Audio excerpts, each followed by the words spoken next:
बातम्यांचा बुलंद आवाज महा 24 तास।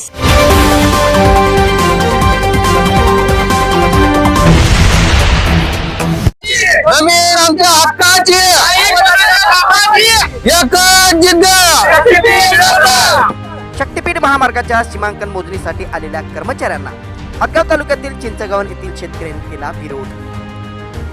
नव्यानेच अस्तित्वात येत असलेल्या नागपूर वर्धा गोवा हा शक्तीपीठ महामार्गाला मोठ्या प्रमाणात शेतकऱ्यांचा विरोध होताना पाहायला मिळत आहे।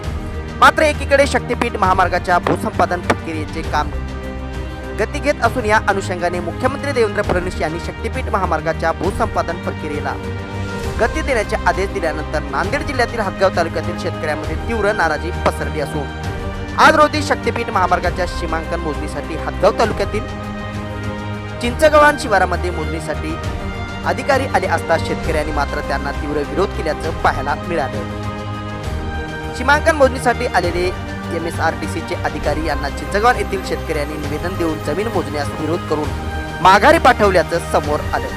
त्यावेळेस चिंचगावन येथील शेतकरी मोठ्या संख्येने उपस्थित झाले होते व शक्तीपीठ महामार्ग रद्द झालाच पाहिजे अशा घोषणा सुद्धा त्यांनी दिल्या। तर पाहूया शेतकरी काय म्हणाले।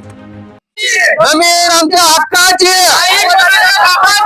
एकच जिद्द। माझं नाव प्रवीण मारुती मामिळवार, चिंचगावन, गट नंबर 113 114 आहे। काय विरोध आहे नेमका शक्तीपीठ महामार्गात? शक्तीपीठ विरोध याच्यामुळे आहे, आम्हाला जमीन नाही ना, दुसरं उत्पन्नाचं साधनच नाही साहेब काही। आज शक्तीपीठ महामार्गाची मोजणी होती, तुमच्या शेतात आले होते MSRDC लोक, तुम्ही आज त्यांना निवेदन दिलं, काय निवेदन आहे होतं? आमचा विरोध आहे की आम्हाला बिलकुल शक्तीपीठ मान्य नाही। का मान्य नाही? नाही आमच्या जमिनी सुपीक चालल्या ना साहेब, आम्हाला उत्पन्नाचं साधनच दुसरं काही नाही, आम्ही काय करणार आहे? आज तुम्ही मोजणीवाले आले होते, आम्ही त्याला विरोध केला आणि वापस केलं।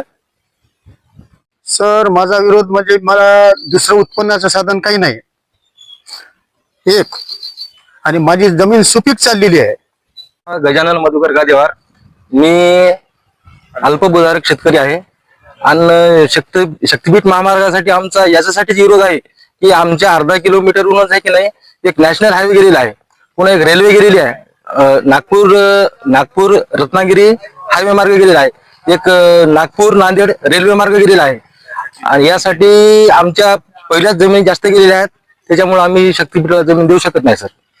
मी अल्पभूधारक आहे आणि आमच्याकडे शेतीशिवाय दुसरं उत्पन्नाचं साधन कोणतंही नाही, आमचा उदरनिर्वाह शेतीवरच आहे। आणि हा शक्तीपीठ महामार्ग 25 फूट उंच आहे आणि याच्यावर आम्हाला आमच्या शेतकऱ्याला कोणत्याही प्रकारचा याचा फायदा नाही, कारण हा जे रोड आहे तो शेताच्या मध्य भागातून जात आहे आणि आमची उर्वरित शेती या साईडला सुद्धा आणि या साईडला सुद्धा शिल्लक राहत आहे आणि पुन्हा जे पाणी आहे समजा ते पाणी उर्वरित शेती आमची पाण्याखाली जाईल याची आम्हाला भीती जास्त आहे सर। याच्यासाठी आमचा शक्तीपीठ महामार्गाला विरोध आहे। या रोडवर आमची बैलगाडी आणि किंवा ट्रॅक्टर ही रोड आम्ही कोणत्याही परिस्थितीमध्ये आम्हाला यूज करायला मिळणार नाही। पुढची भूमिका काय असेल? पुढची भूमिका आमची आता अशी राहील की याने जर हे मोजणीची प्रक्रिया जर थांबवली नाही तर आम्हाला आत्महत्या केल्याशिवाय पर्याय राहणार नाही। आम्ही आंदोलन करू, आम्ही रस्ता आपलं चक्का जाम करू, मरेपर्यंत आमचा याला विरोध राहील आणि आम्हाला आत्महत्या केल्याशिवाय पर्यायच राहणार नाही करणार। मुख्यमंत्री साहेब हा रस्ता तुम्ही थांबवा, आम्हाला या रस्त्याची गरज नाही, आमच्यासारख्या शेतकऱ्याला तुम्ही बळीचा बकरा करू नका।